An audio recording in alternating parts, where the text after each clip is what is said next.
channel letters, the exciting world of channel letters.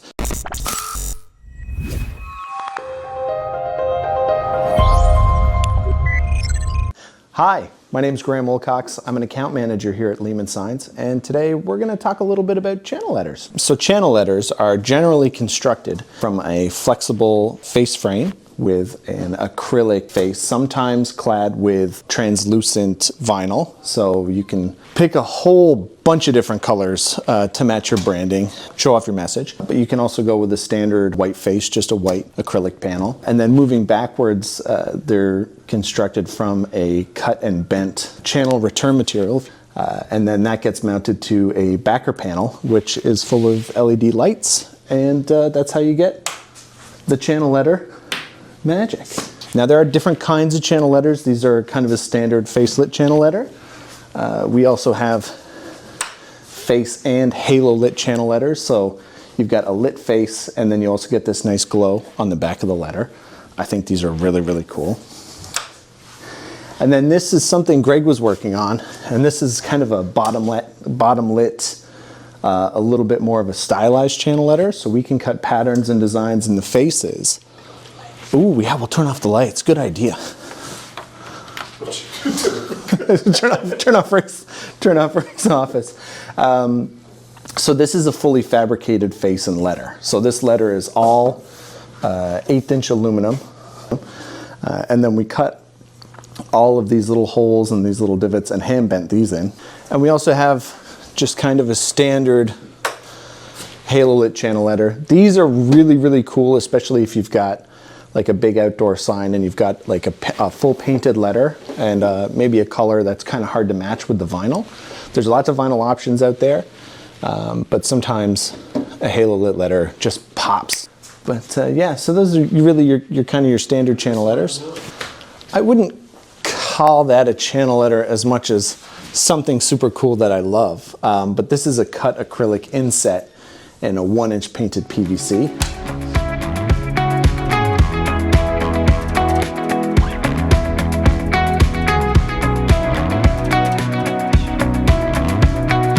Channel letters really all start here with our channel bender. So we have a project already mapped out, all the outer and inner bends for the material.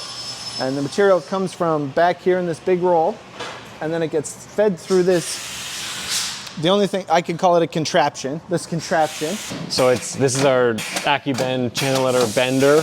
And it gets notched out for bending, and then it goes through, let's call it a tiller. So this little tiller will move and shape the channel letter. But it takes a standard 3.5" tall piece of aluminum coil and it punches out one of 3 different size triangles, and then it bends the bottom 1/2" 90 degrees from the face. So it takes it's gonna come out here in a second. So it takes a straight piece of coil and makes it into an L shape. Nate, what did you nickname this machine? Clinch Eastwood. Clinch Eastwood, this is Clinch Eastwood. This is our Western clinching machine, and what it does is it kind of uses the material on the channel letter to create almost like a rivet to fasten it to the backer panel. Backer panels get cut in our CNC room. This is where we cut really all of our flat materials. Aluminum, composite panel, which is aluminum and plastic, PVC panels. This is where we cut MDF. We can cut all sorts of crazy stuff.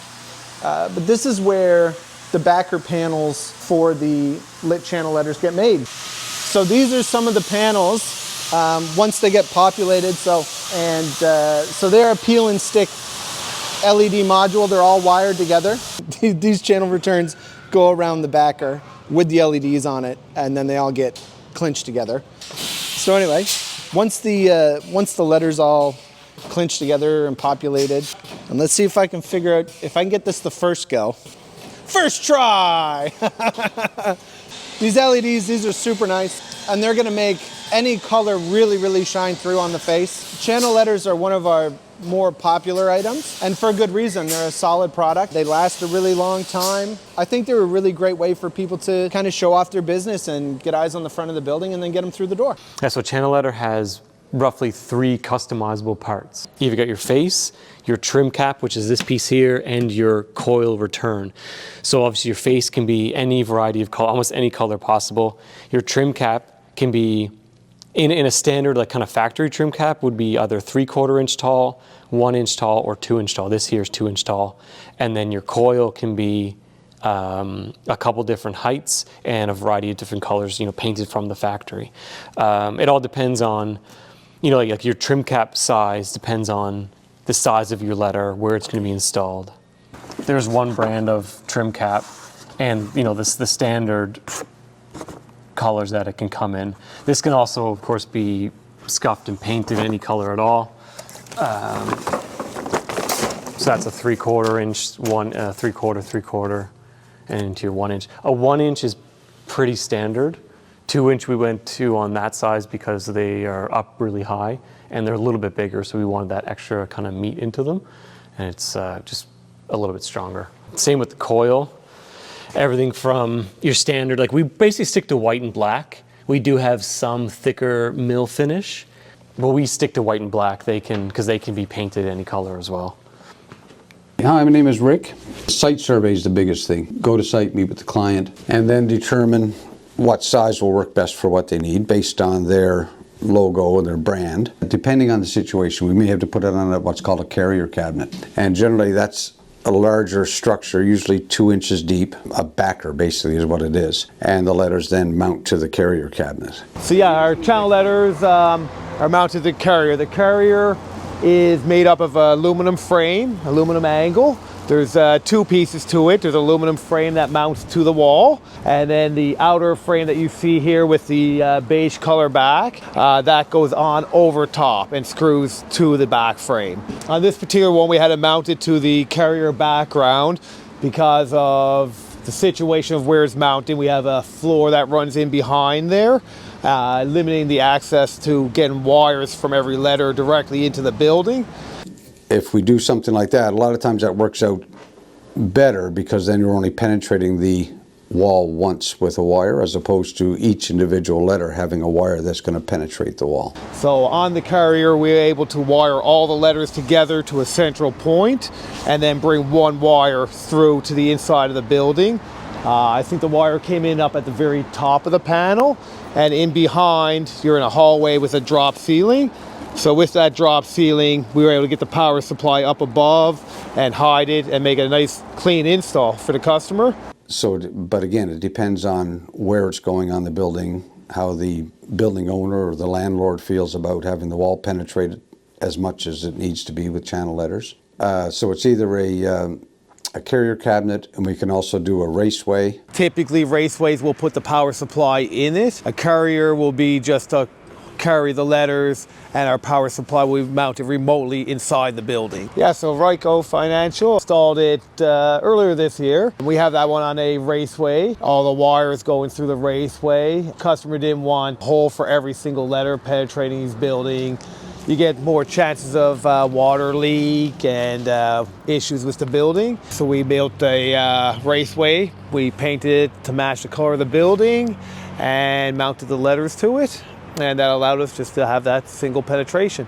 We call a carrier something that's a big panel, something that is smaller, we call it a raceway. Basically, we meet with the client. They provide us with their guidelines, the brand guidelines, the colors they use, the fonts they use, how their logo lays out, and so on.